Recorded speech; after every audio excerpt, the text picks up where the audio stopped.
Thank you both for being here today. Just to introduce myself to everyone who's watching or listening, I'm Kimberly. I'm the current head of partnerships here at Alhena.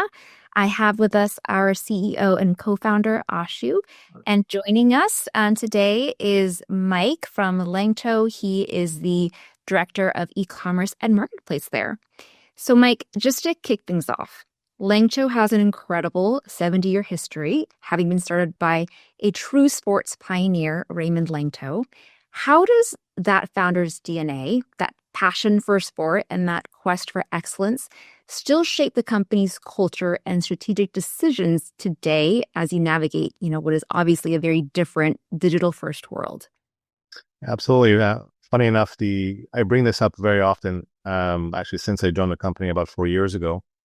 And use this exact example to kind of wedge in parts of the digital transformation I'm trying to apply here, where Raymond was, like you said, a pioneer in starting something quite special in Quebec and in Canada, and shaping what ski looks like today. And with ski schools, ski trainings, and his passion for sports, but coming from France, also bringing in European brands to market in Canada. Something that wasn't really done back in 1953, right? So he brought in quite a few brands, but ski was really his passion. So being a pioneer means a lot of good things, obviously. But the essence of pioneering is leading the way, developing, doing something new, essentially innovating, and taking bold first steps where other people may not have had the chance to do or not the guts to do it sometimes. When I see people set in their ways, when I arrive at an organization or like Lanctôt, and not very open to what's new, like the digital first world, thinking about the end customer a lot more. I often use this example of saying, well, how can you work and believe in a company's mission and values if you're not open to at least innovating in a different mindset? And so that usually gives me at least a little bit of a gap to speak and to be able to relay that kind of message and open minds a little bit, while we travel through, a lot of education. I love that. Do you ask, what would Raymond do in a sense? Almost, yeah. I mean, as I should probably a lot more. I try to stay focused on the customer. We forget about the customer a lot. I think in day to day, especially when we're in our routine and we're on autopilot, we seem to think we know who the customer is. But with having 80 odd brands that we distribute, close to 15 sites and marketplaces, it's very often hard to keep that focal point. So in my department, and the way I brought up the team is there's certain questions we ask ourselves every day, and we post it on the walls within our department. And it's really, how does anything that we do or any decision we make affect the value proposition for our customer? Does it bring value? Will it affect positive impact? And if the answer is negative or even someone's hesitating, then we put it in a parking lot and we wait till we can iterate a little bit better or respond to that question a little bit better. And we focus really on those kind of priorities to make sure that the customer at the end of the day, whether it's an internal customer or an external customer, has the value from any action that we take. Yeah. I love that. And I think it's really important to keep in mind, especially as you're scaling so much, just to keep focused on that core mission and that core customer. You mentioned overseeing more than 80 brands under the Lanctôt umbrella. And when it comes to launching brands, let's say from scratch in Canada, you must be a pro at it now. What are some of the go-to strategies or lessons you've learned when it comes to taking a brand from 0 to 1 in a new market? Yeah, you almost have a playbook by now, I'm assuming. And what's that playbook that may be useful for the audience over here? The secret sauce, eh? Secret sauce. Well, the beauty of what we do in digital is that this type of game plan is always evolving. We see different cases. We see different type of brands. Some brands that we want to service a certain way just because of the lack of opportunity of major growth, and they're more of a gap brand, right? So if there's kind of hardware, things for a bike, let's say, not every brand that we have in bike, which could be over 50 brands sometimes, not everyone resonates with, a piece of hardware. So those gap ones, obviously, we don't make an e-commerce site for, and we distribute based on need and based on the capacity that our dealers need, right? So they service a bike and they need certain hardware. But when we're talking about, bringing the digital mindset, we bring a lot of fun stuff with it too. And we've been evolving this kind of game plan since I've arrived. And I guess the simple version or simple answer of this is it's all about documentation and learning from the previous brand. And it's okay to make mistakes. We just have to learn from it. And we've made plenty of mistakes over the years. We've most recently we've onboarding an American brand with exclusivity in Canada called Pins and Aces. It's a golf brand, very cool brand.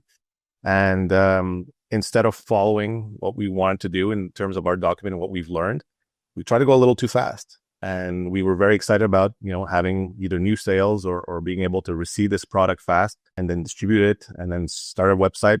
But we tripped up. We tripped up and consciously we tripped up, knowing that, it's great to have those sales, but not at any cost. And we need to take our time and we need to build the brand with the foundation that we've known to learn and to be able to tackle something brand new or something that will have a lot of growth down the line, but not at the cost of launching it properly.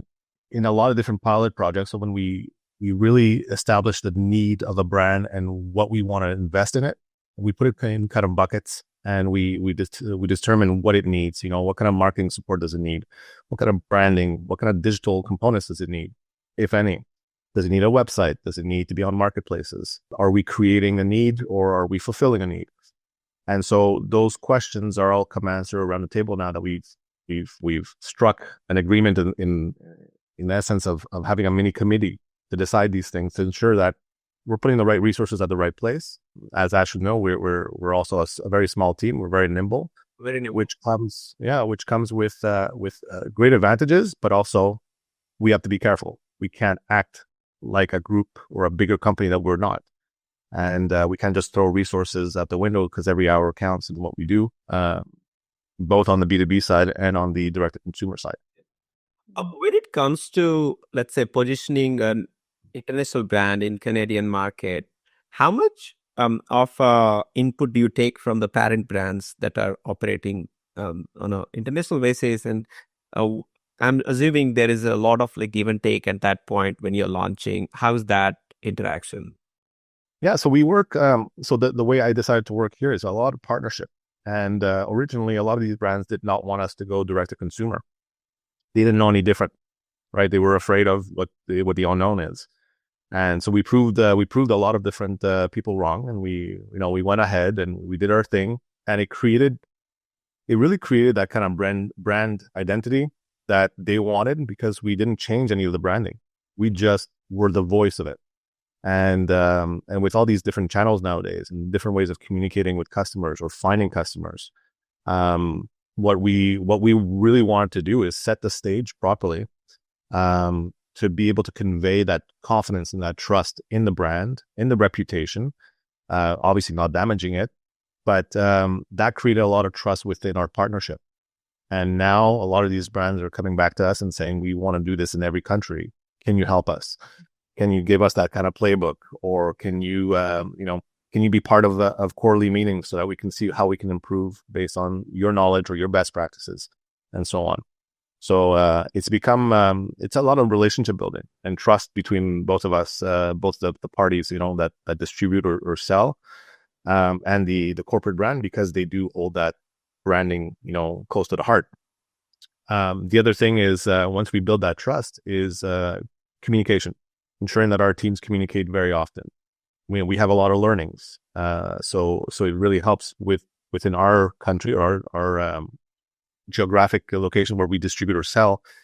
Mostly Canada. We do a lot of North America also for certain brands, but it's important that we relay that information back, and that when they start redesigning certain things on digital, they actually come to us and say, will this work? Can you test this out? What do you think? Will this affect conversion? So they're asking the right questions, and we're talking the same language now. Whereas before was more of a transactional relationship, and they wanted to gatekeep a lot more, which is totally normal when you don't know what you're in for. But once you build that confidence, that trust, it's kind of like having a best friend on the other side saying, you know what, I trust you. I'm not sure what you're going to do, but I trust you. And so we have the best interest of the brands always, because we focus on the customer mainly.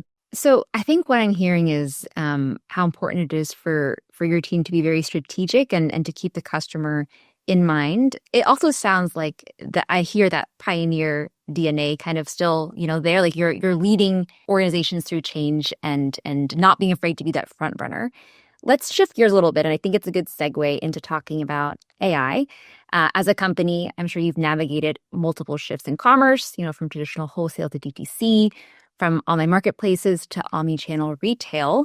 Now that we are in the midst of an AI wave in e-commerce, how do you view this moment? Does the current AI surge feel different from past tech shifts? And, how is that AI delivering real practical applications across your commerce stack? Yeah. So taking a few steps back, not being right in the middle of this new technology revolution, it's not so different than any other times it's happened in history. The same excitement by some may have fears with others. You'll have the ones taking advantage of the lack of education around AI versus the misconception that the ones that won't adopt it for a little bit, they'll have to at some point, but they won't. They decide not to do it right away. What's true this time around, I would say is you can't quantify the time that it's going to take. So what's been happening, I think, in technology over the last several decades, it's the speed of evolution is just tremendous. It's exponential. Even as humans, we're made to adapt to our surroundings, to our beliefs, and to pretty much anything that we've done within our history over the last several thousand years, depending on what you believe in. But what's happened so far is with this technology and the speed of evolution, it's just, I don't think we've caught up to it. I don't think that we were able to adapt fast enough. And I don't think it's in our DNA to do that. Mm-hmm. And so when you see things like that are quite scary, when you can't control it, you don't have the tools to be able to manage it, or manage the expectation, or manage what the outcome might be. I could see where fear gets the best of you. But, when people say, you're replaceable with AI and so on, whatever happened before when we had machines, automations in the industry, in the auto industry, the people that decided to know how to troubleshoot these machines, how to work these machines, how to upgrade and leverage them, kept their jobs and actually got better paying jobs versus the ones that are actually doing the actual work of screwing something in and so on. So those kind of went obsolete because I guess they made a decision out of fear that this is not for them and it's going to replace me, as opposed to let's leverage what it could do. How can I do my job better using something that can compute so much faster than me? Look at kids nowadays with all the technology that they have access to, a calculator for school in their phones, which has like 1,000 different tools in it. We used to have to write things down and be, be nimble in terms of our thinking. But that didn't change anything. There's still mathematicians out there. There's still people, computing things themselves. And, make people worse at maths. Exactly it. What it did is it gave you the tool to leverage something to do either faster, a little bit better, or even more complex things. And so in the day in the life, I mean, like I said, it's the education, I think, that's missing, the speed of which it came upon us, and the trust factors. And what I've seen mostly in the industry, I mean, nowadays you see anybody that has a startup now, they just slap AI to it and they hope for the best because that's the buzzword. But then when you speak to them and you go a little deeper under the layers, you're seeing what we know as algorithms. It's just computing much faster. There's nothing learning. It's just adapting to what you're asking it. On the other hand, then when you're starting looking at the leveraging this type of technology, it's limitless. So if you don't have a goal in mind and you don't have that expectation that you set, that objective, you can go down a rabbit hole. And that's when it gets dangerous, I believe. Listening to conspiracies sometimes, very tough. It's a big fantasy. They make movies out of it. They've been making movies forever with things that are quite the fantasy. You talk about space travel and all that stuff. It's great. Someone thought of it. It's an imagination to its best, and it's great entertainment. But when we're talking about real life, I think we have to be quite careful, even with regulations. I think we need more focus on the amount of information that people have available to them, let alone their own personal information, before we start really fearing what AI can do down the line, like 20 years down the line. It's just, that's just my opinion in this case, but nothing will ever replace a genuine interaction with a human. I believe that it'll come close. Don't get me wrong, it'll come close. But when I see people using, let's say, a chatbot like Alhena, we're actually enjoying very much. I'm getting feedback every day from my staff of how much they enjoy and how easy it is to train it, and not even believing sometimes the fact that it can understand certain contexts. At the end of the day, the people that will want to use and leverage AI will have the answers quicker, will have, I guess, the tools at their fingertips to get to where they want from a transactional standpoint, versus the emotional feeling of it, the emotional, I guess, intelligence or emotional component of a transaction. I want to feel good about myself from trying on a suit. Well, if I try on a suit with augmented reality or a chatbot and asking about sizes, it doesn't really understand how I feel about my body type, let's say. Yeah. But if I talk to my customer rep, my customer service representative here, she'll be able to ask the right questions right off the bat and say, you know what, I totally understand you. And I also like for it to be, let's say, the pants a little bit more stretchy. They could relate a little bit better based on human interaction and human emotions, but also human experience. And so, I mean, as much as we're going to get close to it at some point, there's that aspect that will never be replaced in my mind. I have been observing that even the end users, they are getting smarter about when to use AI versus when to ask for when. Absolutely. I wonder, being an insider in e-commerce for such a long time, how have you seen the views change? Maybe your own views have changed about AI versus the industries as well. When it first came to the scene, maybe it was painted as a job killer. I don't know. Maybe I would love to understand how the views have changed in last maybe 2-3 years. But when it came to the scene, the ChatGPT, that's like end of 2022, it's coming. And now when it's actually going live in production with many different customers. So, I mean, years ago, I guess back when I started doing e-commerce, before it was called e-commerce, I guess I'm in the same boat, right? Because things were changing. You had to believe in something that a lot of people didn't, and you had to make it work. So you also had to convince them to actually give a credit card online. Where nowadays it's like, yeah, take it all. It's saved in my computer. Just, one click, get out of here. So it used to be where you'll never get my information. I'll never buy shoes online. To, man, I have 3 pairs of shoes coming already to to my house, and I want you to know which pair of shoes I'm going to want next. And you have my credit card, just charge it. It's such a huge shift from one to the other. I was a little, not late, but I guess it was more of a reluctancy to learn about it at first, just because of time, because of life, and because of how busy we are. So I had to really take a step back and think back of that time where you kind of innovate in an industry that doesn't exist yet, and really say, okay, you know what, let's go to school here, let's read about it, let's find the right sources, let's test things out, let's talk to people like Ashu, which are in the industry, and actually brainstorming a lot of different things. And we've had amazing conversations, and it's kind of a revival when I start talking to people like that, because it's something that, you're stuck in an office sometimes, you're talking, you're executing, you have a lot of, operational challenges, but being able to set aside some time to develop, which is something I do anyways for my staff. I decided to say, you know what, I'm important too.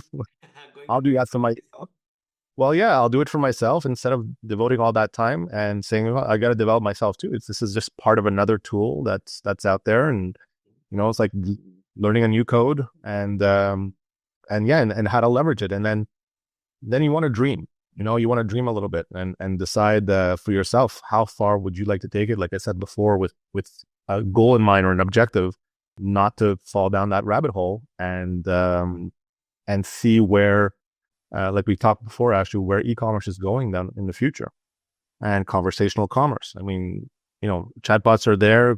That's great. Integrating that in a search bar, integrating that in the purchase journey, where a customer can verbalize something and it understands the context, it understands its limitations. I think it's a beautiful thing. And so fast track 2-3 years down the road, and I'm the first proponent here to say, and we have a goal in mind for my team for the last 2 years now. We went from 10% to 30% this year of using AI. And that's an objective. It's a performance objective for them because we're very reluctant, right? And we're afraid someone's going to steal that AI is going to steal our job. So our copywriting teams, our marketing teams, our merchandising, this all could be quite automated, but it still doesn't have that human aspect. So challenging them to use it and to leverage it in a way that could make their work that much more beneficial for them, in thinking that they can do so much more with this magic tool, as opposed to, oh, this is going to replace me. You're going to, put rules everywhere and small merchandise. Absolutely. But there's still that aspect of that human being behind it that has inspiration, that has a goal in mind, that has kind of a standard of where they want to be in their career. And they all start believing it as they were using it more and more, which was great to see. It's about evolving, not being replaced, is how I see it as well. Yeah, exactly. Yeah.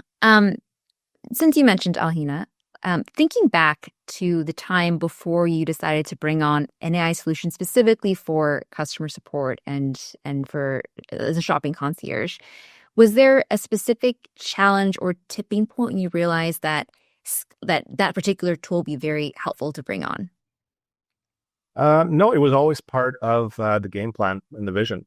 And really, when I started here about 4 years ago, it was really a foundation piece. I was building a foundation, basic stuff, all the best practices you can think of, proper processes, having the right roles defined so people know what they're doing, where they're going, who's accountable and responsible for what, and really ground up. And so in doing that, this was always part of the plan. Around this time, actually, it's a little bit earlier than what we had expected originally. But we were trying to solve a few things before we scale too fast. And that's really understanding the customer better, creating bandwidth within the team.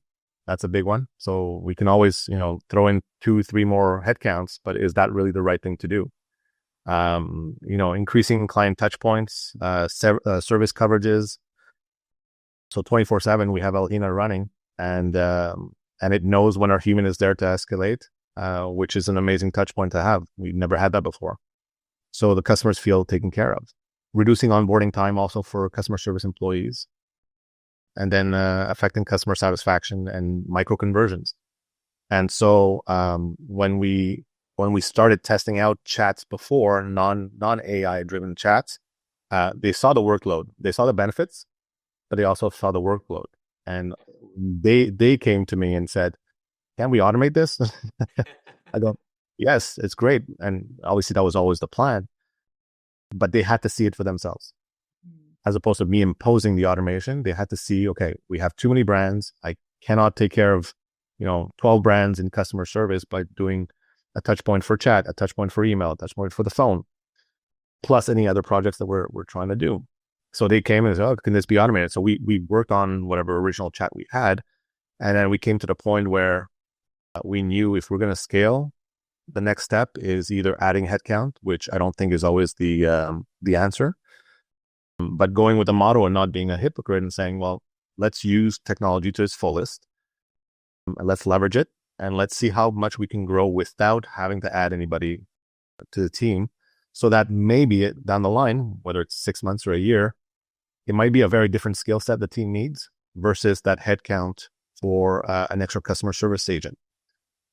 And so that was kind of the mentality going in, and being true to myself and to my team. You got to be as transparent and as honest as possible. I can't preach something and then do something totally different. So that's basically what triggered it. And then having to, the hard part was having to explore and finding the right partner.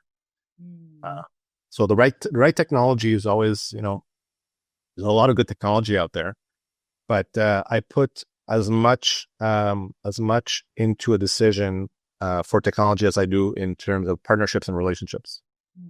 You can have great technology, but then when I need support, there's nobody there. When I need some strategic thinking, there's nobody there. When I need to bounce ideas of someone, what's the next step of this tool? How can it make me better? How can it make us better? How can it bring value to my customer? There's nobody there, and you get a phone call once a month, and you hope for the best. You can't do it in a half hour. I met some really good people, and Ashu was one of them, and it took some time. I think we had met before over dinner at another show, and then we kind of rekindled at the latest conference, and we just hit it off, and the relationship kept being built, the trust kept being built, and Ashu understood our goals, but we understood the goals together of what the customer needs down the pipeline. And we decided to test it out. We piloted it. The testing was done a lot internally because I wanted to bring my team the same way as I did with customer service when it was time for an AI tool. I did it the same way with my e-commerce managers and our portfolios, and our teams were taking care of those portfolios of brands. And so I gave that to them. I said, look, go ahead. I want you to break it. This is what it does. I want you to break it. Go ahead, challenge. Your exact sentence when he said, I'm going to give it to my team and let them break it. Because they're the experts in these categories. I have one that is an expert in biking, running, and eyewear. The other one in fashion and in ski. And so I said, you guys know it best. You're professionals in your own little category, and you've used the products before. I want you to try to break it. And then once they tried, they kind of couldn't. They tried, and they saw that they kept learning a little faster, and they understood context, and they had enough source of information to learn and be trained. They were convinced. And so my next set of testing was the linguistic aspect, which is very important for us in Canada to have French and English. And so that's always a concern, no matter what tool we use, no matter what software. French and English is always a factor, especially if it's public facing. And so my copywriters are, that's their skill set. They're creative, and they're the gatekeepers of all the language and the branding and the marketing aspect of things. So they never believe anything is better than a human, right? So they were quite impressed when they saw how I reacted to the French language, to understanding the context and understanding the Canadian French versus the French French. Whenever you see, one of my copywriters, whenever she gets really excited, I know that the tool worked really well. And so she came to my office and she says, can we do this together? Because I don't know if maybe you're tricking me or not. And so are you doing something from the back end? That's right. She really authentically thought that. And so I said, yeah, let's do it together live. And we put it on the big screen, and away we went. And we brought people in, and they tried. And so we had all the experts around here kind of like testing it out. And they absolutely loved it. So that's when I said, okay, so it passed kind of a phase 2.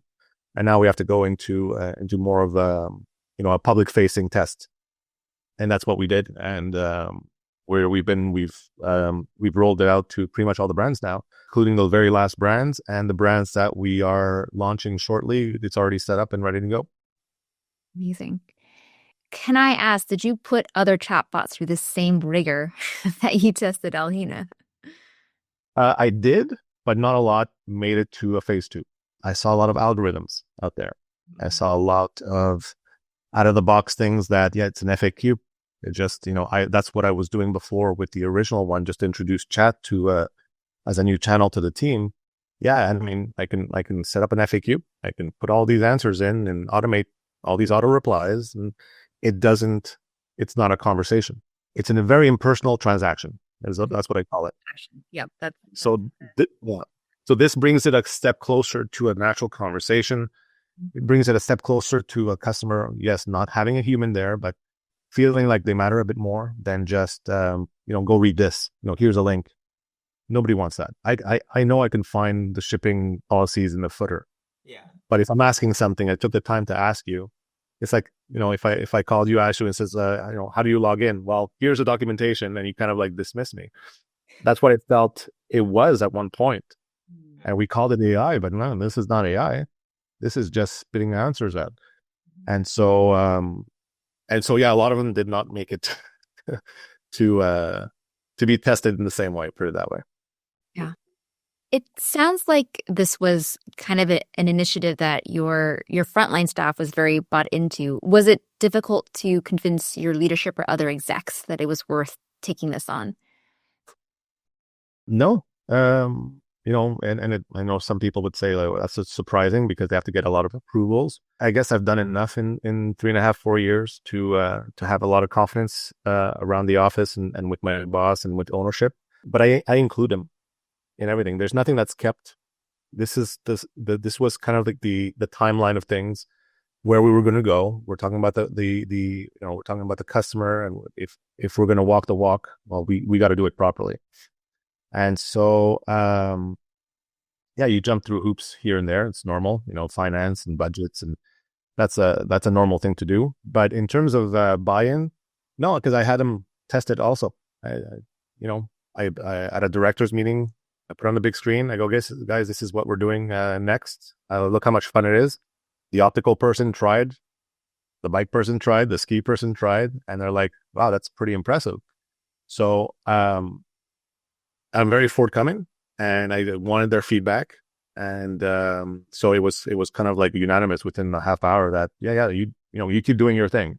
Like it's not like you're asking for permission; it's more like you want them to be part of this next step.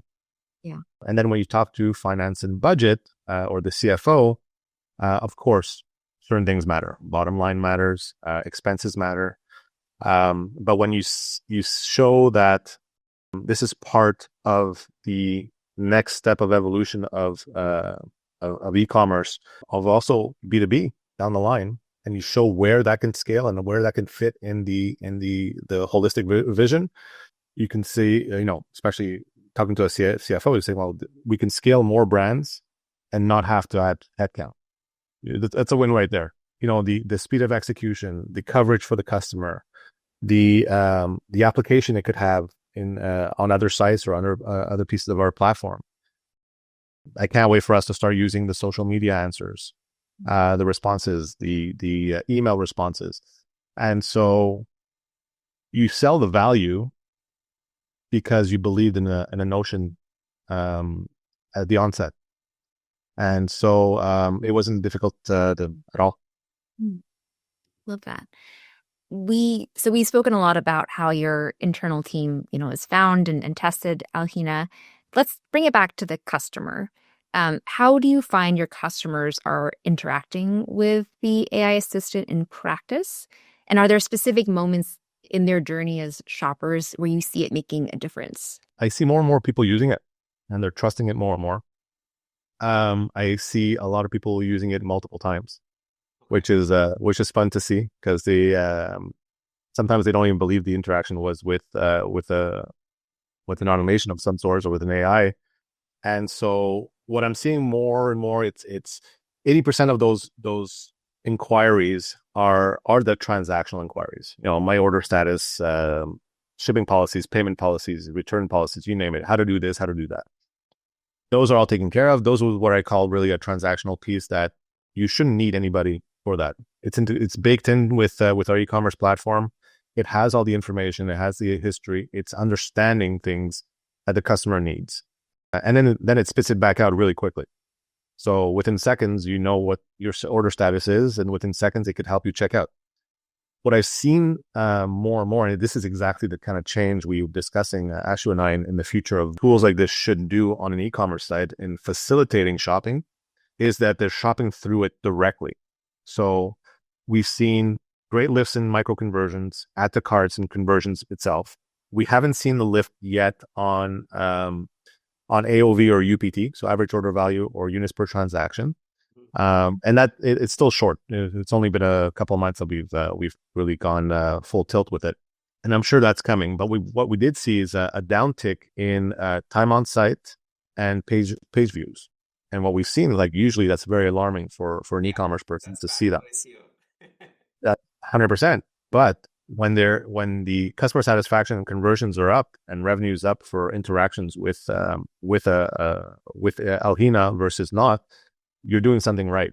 And so what we found is that they're shopping more and more and narrowing down their selection through this tool and not needing to go anywhere else.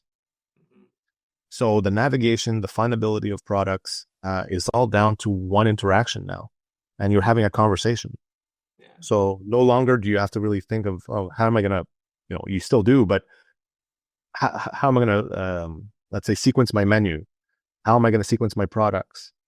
They're going from A to D really quickly, as opposed to having to go through B and C. And so you have less chances of losing them. Anytime you have, you can reduce 5, 6, 7 more clicks. That's what we've been doing for conversions, right? We've been optimizing for conversions and for hurdles, removing hurdles from the customer's path. Well, this does it. And this does it in a way that's much more organic, I find, much more adoptive. I think customers are, especially when it works, it's something that they really love.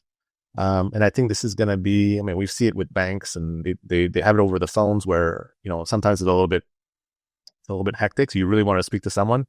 I don't think it's been adopted to the point that people are enjoying it as much as they'd like. But something like this online for shopping and being able to narrow your searches and your the type of products that you want, all within the same tool in the same window, I think it's second to none. It's where the interactions are going to go down the line.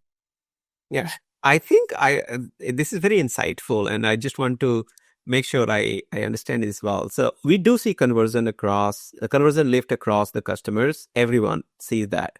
And so far the hypothesis has been because the AI is like giving you the right recommendations, behaving almost like a virtual assistant. And so you trust the recommendations, and the recommendations are accurate. But, just mathematically, the way you put it is very insightful, that the number of clicks to get to the right product reduces a lot. And that is a straight away means of increasing conversion. So yeah, that's so good to hear, and so insightful as well. I've not thought of it that way. Yeah. And I guess so when I look at what can be improved is, well, over time, once we really see with a proper, a proper 6-month test, and looking through the entire purchase cycle of a customer, whether it's through a season or through need, and seeing if that average order value actually goes up, that UPT actually goes up, so we can make that, especially with a feature product boost, I think that helps a lot. But if we can start with recommendations after the add to cart even more, I think that's where the intelligence will come from. But another metric that we found over the last couple of months, which was quite interesting, and everybody needs it, even though I thought we were doing a good job, and we couldn't go lower, is our return rates. We found that people that interacted with Alhena having less of a tendency to return something because they found something that they wanted that fit the activity that they were asking about. So I thought that was it's a small nugget, but I think it speaks volumes. Very so, yeah. Which means the users are more satisfied with the recommendations, and you can also see that in CSAT. But that's another evidence to the same thing. I wanted to understand from Mike, when someone else in e-commerce, other leaders are evaluating AI, what advice you have for them? Because you have done it all, seen it all, taken it through consideration, pilot, now deploying it in production, and been there. So yeah, what would be your advice for those leaders? The obvious answer there is research, but I think the communication in between peers is, at this stage of where technology is, the most critical. Who has used something? What do you have to say? What are your customers saying? And it might be a failed attempt, but that's still a learning. So a lot of conversations like this, meeting people face to face like Ashu, and having these kind of really deep conversations about what AI is and where it's going and what his vision is, versus what I feel my e-commerce should be down the line as well, or just simple interactions with a human. And so we can learn a lot from there. So what I would say to other leaders would be, do your research, do it yourself, trust your peers, and really take it with a grain of salt, though, like you're taking from everybody, to make your own opinion. And then with the ease of integration, especially a tool like Alhena, you can test it out within minutes. So test if you have to, but the way I do business is I like to be transparent, and I know Ashu appreciated that when we spoke earlier in our relationship. It's I'm transparent with everybody, and so if you have nothing to hide, you'll say, "Yeah, put my tool up against whoever else. That's fine. I'll deliver on my expectations." So that's where I think that's where a decision is kind of being made subconsciously, is through the testing, because you can see it for yourselves, and not someone that's selling you something, not someone that's telling you something or that you've heard. So you take those to kind of narrow down your selection of platforms, of what you think you need. So your requirements, essentially, it goes down to the basics, like we always have with any kind of software shopping we do.